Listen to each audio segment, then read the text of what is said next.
Importante kayo ang pagtuman sa balaod sama sa paagi sa pagtuman sa standard sa pagtuman ni Kristo.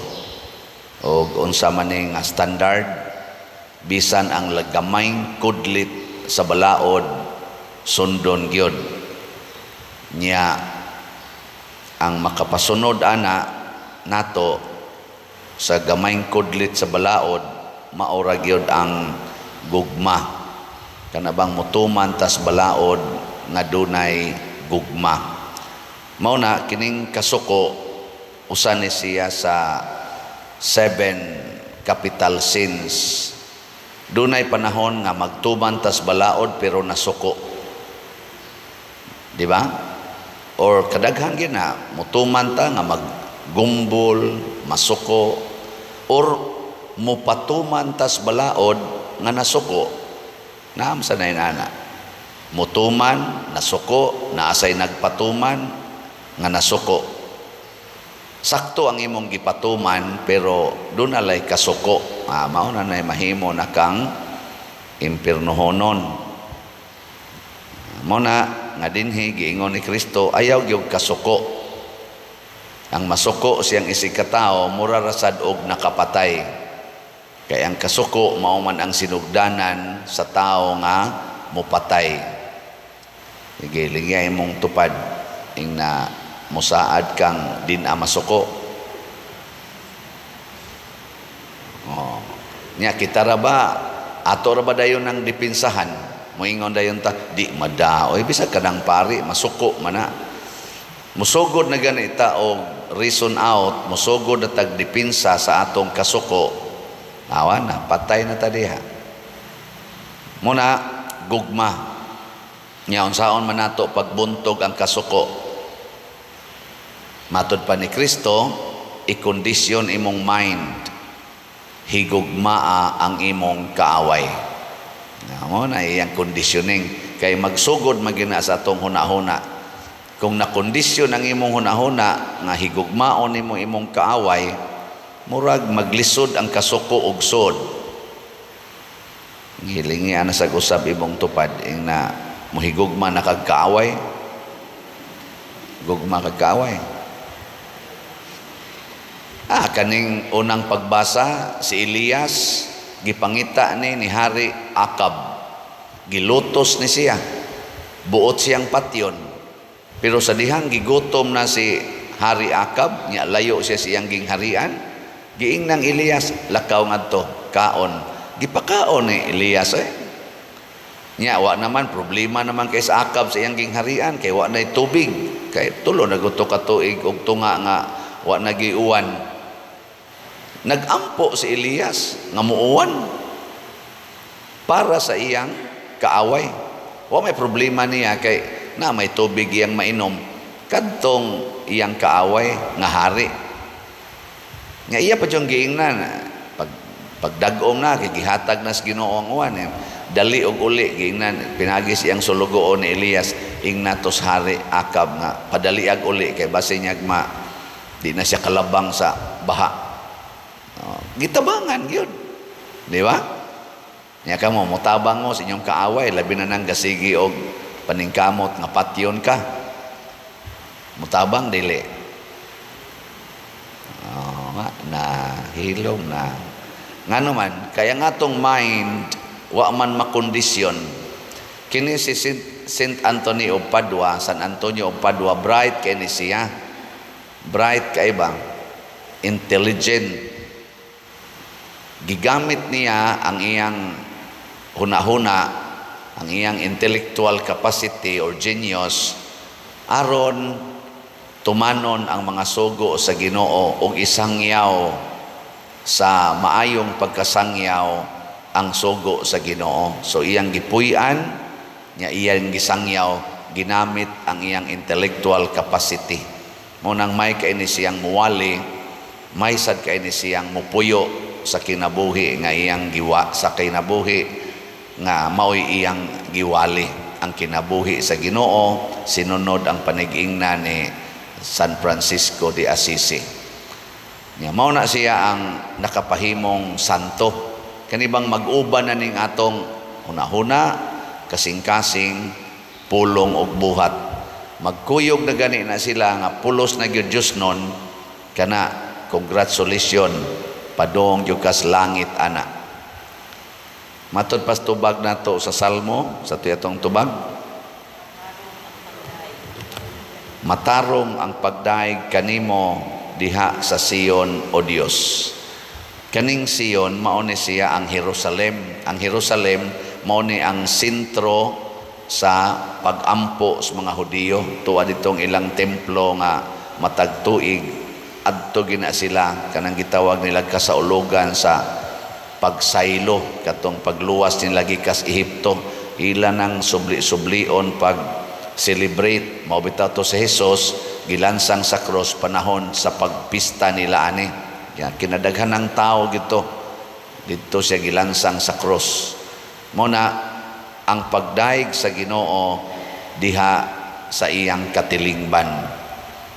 Matarong o kanus aman ta makadaig sa Ginoo diha sa katilingban kung maghigugmaay ta. Unsaon na to pagpurmag katilingban kung wa ta maghigugmaay? Nya unsaon man sad nga maghigugmaay ta? Muilagid ta nga ang Ginoo maoy naghatag sa tanan. Ang iyang katarong, ang iyang gugma maoy iyang gihatag nato, ang iyang kaluoy. Nya kay naa naman ni nato atong ipaambit sa uban. Muna nga kanibitang pagpanghukom sa atong isig katao, ngilad gid na siya. Bisag maghingalan pa kag buang, kuanggol, tonto, way kapuslanan. Kaya nga naman, out of anger man gid na usually. Pero dunay panahon nga musulti kag buang, tonto, kuanggol, way kapuslanan nga out of love, dili na siya sayop. Si Kristo kausa or pipila kay gayon, niingon siya siyang mga apostoles o ngadto sa mga katawhan, pagkabuang gyud ninyo. Nakasa na dito si Jesus ato? Wala. Kaya ang iyang pagsulti ato out of love, description sa kamatuoran aron mahigmata ang iyang gihigugma. Dili to out of anger. Pero moingon ka ikang buanga ka, buang man di ay ka, kana murag out of anger na dako ginang kasuko. Gikuno kamo mga asawa, unsaon niyo pagsulti sa inyong bana nga out of love o niya ingno nimo siyang buang ka. Unsaon pagsulti ninyo? Manalitan nanguyab o silingan. Unsa may imong isulti? Moingon juga buang na ka. Nya unsa ang pagsulti nimo ana nga out of love? Ha? Ang imong i-describe ang iyang aksyon. Mo na gitawag og love the person, hate the action. Ang imong hukman ang aksyon, dili ang person. Ingnon nimo siya, dong kana bayang pagpanguyab niya, minyo ka, murabi ka nagbuang or mabuang ka. Ana. Nya kining imo karong pagpanguyab sa atong silingan nga batan-on, mura jud ka nigbuang kay anhi ka mouli nako isip asawa nya adto ka banguyab sa silingan. Mura sa buang nga dili magtukma ang iyang buhat ug ang iyang buhat ba dili mo tukma, maghubo kung sulubag sinina nga ilisan anang hugaw kaayo. Ana buang yun, muinom dili ngadtos gripo arigis kanal, di buang yun, di ba? Nya muingon dayon kaniya, ako ning gisulti nimo because I love you. Maimpirno ka ning imong gibuhat. Di ba nindot? Saban? Nindot no? Nya moingon dayon imong bana, hilom diha, luod lang ng naong nimo. Sa may imong buhaton, muhilom ka Moingon ka, buang gid ay. Di ba? Ang makiglalis ka ng buang.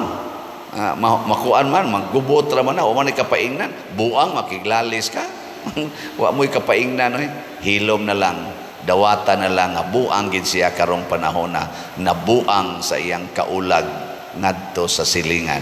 O ana, dawato na nimo, awa na, malangit na kaana, nya mao sa na siya sinugdanan nga makahatag kag posibleng kaluwasan ngadto sa imong bana or sa imong asawa or sa imong isig katao, basta gugma ang gamiton. Ana, nabitay mo ingon ako, ikaw pader, sige lakad ka sa yano kay nimong isulti mga buangon mo. Inya ako dahil silang tiksag balik. Sa inyong tanaw sa akong naong pagsulti na akong mga buangon mo, dunay kasuko o dunay gugma? Kamo, sabi niyong una-una. Yan ko, di mo mutubag, mga buangon mo. Unsa man na, dunay kasuko o dunay gugma? Ay, kunyo gulo-ulohi. Kanang, sa kamo ba, unsay dating ninyo, naay kasuko o naay gugma? Naay gugma, Ilhan man na nimong nahigugma, kay ang naong mag-smile. Ana. Pero kanang nasuko, ang naong murag liyon nga katukbuno nimo, kapatyono nimo. Ang mata purtisigaha, mo na out of love. So pwede sa kag mag-smile sa imong banay, lamian imong patyon, buanga ka, smile ka, o di na siya sala. Ingon imong bana, patya. Ana, sige, patyon ti ka sa akong pagmahal. Sana all. Di ba? Mao na siya ang gustos Ginoo, gugma gyud. Si San Agustin man tingin ito'y gasulti, love and do everything you want. Di ka kasa. Unaha gyud, love niya, do everything you want. Pero wa gani kay gugma niya, mubuhat kag mga butang, bisag maayo pa, usahay, makapaimpirno.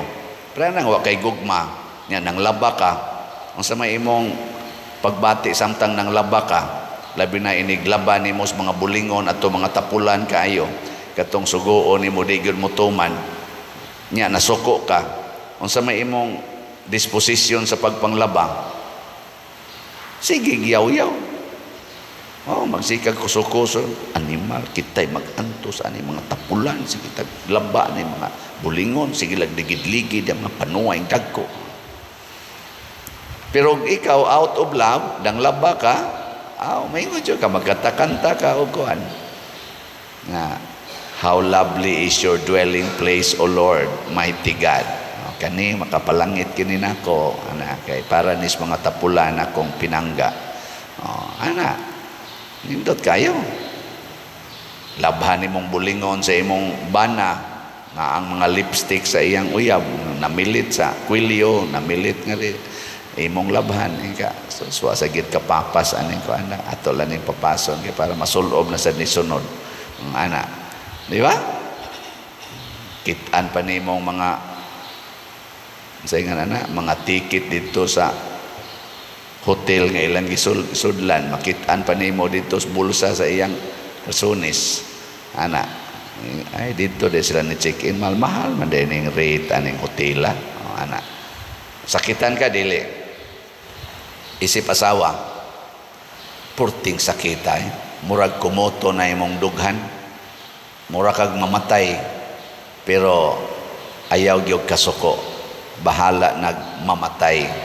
Ug mauna na siya ang gugma nga makapalangit nga gigamit ni propeta Elias ngadto sa hari nga iyang kaaway, naningkamot lang gyapon siya paghatag og kaluwasan. Mao sa na ang gugma ni Kristo para nato, gugmas mga santos para sa kalibutan, naningkamot pagluwas sa ilang kaaway.